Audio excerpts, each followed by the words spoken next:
It's time for the Daily Stand Up Podcast presented by Agile Dad with your host, Lee Henson. Without any further ado, let's get started.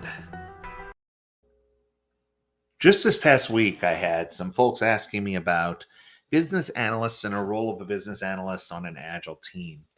I get this question a lot when it comes to project managers, but this was the first time in a while that I've heard it with regard to business analysts.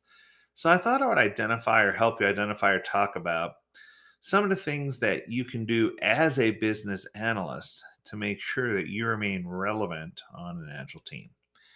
So let's start with some of you like the top five things you can do. So here we go. So starting with number one, you should always try to make certain that you're available and that you're visible. One of the things that I see is that a lot of people are in business analysis positions are often head down in the weeds. And when you're head down in the weeds and you're trying to get things done, while it may sound great on the surface that you're doing that, what happens is you go unnoticed. People don't see you. You fall into this black hole of, oh, do we even have a business analyst?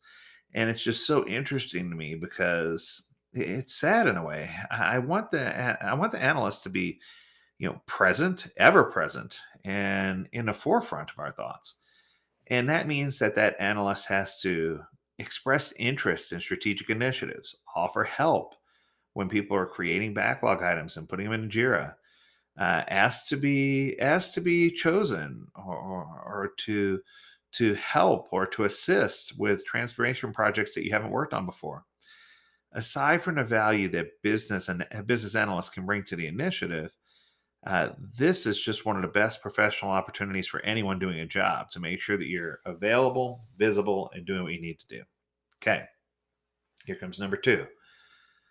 Be aware and learn about business objectives and strategize to help the business achieve those goals. Now, I know that sounds kind of lofty, but it is important for business analysts to understand not just the voice of the consumer, but to understand strategically what direction we're trying to take the organization. If they can really dig in and understand strategically what we're trying to do, it's going to help them to analyze and recognize and to really think through so that they're not just adding value from the consumer's opinion, but they're making sure that the consumer's opinion aligns strategically with what we're trying to do as an organization. This is another great way that an analyst can provide value and show that they're definitely worthy of being part of an agile franchise. All right, let's move on to number three. Build relationships with the technical team and make sure, especially, that you build relationships with the technical analyst. Now, this is interesting. So one of these things that I see is that a lot of times business analysts tend to feel like they are their own private island, or what they do doesn't matter to everyone else, or that people aren't going to want to be involved in what they have to say or do. And that couldn't be further from the truth. What we found is that analysts who build those relationships with the technical people and try to understand, help me understand what you're doing, help me understand why we're using this, help me understand why we're moving this direction, those are the analysts that usually have the greatest success when it comes to helping organize or reorganize work, when it comes to backlog refinement, when it comes to advanced backlog refinement. They're usually the voice that the product owner trusts the most and can listen to the most.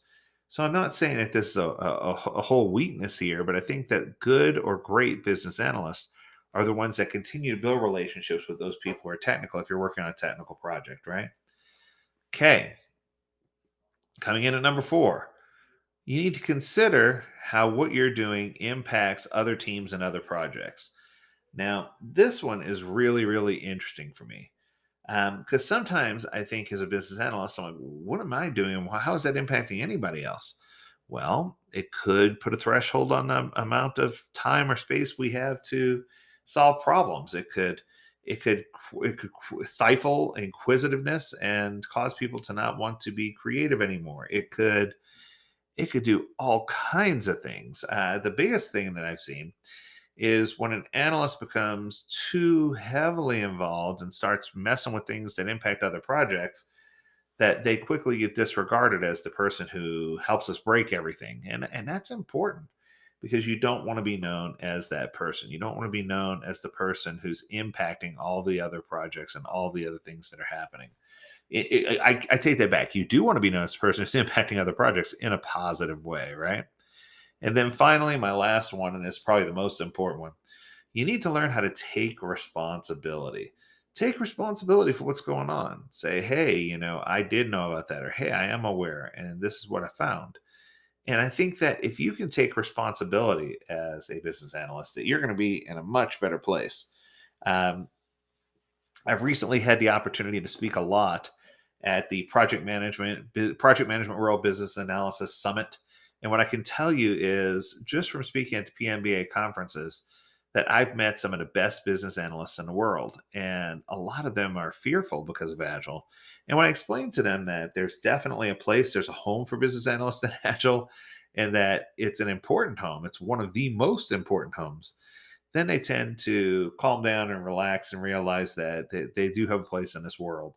But I think if I could leave you with a closing message, my message would be you are a business analyst for a reason.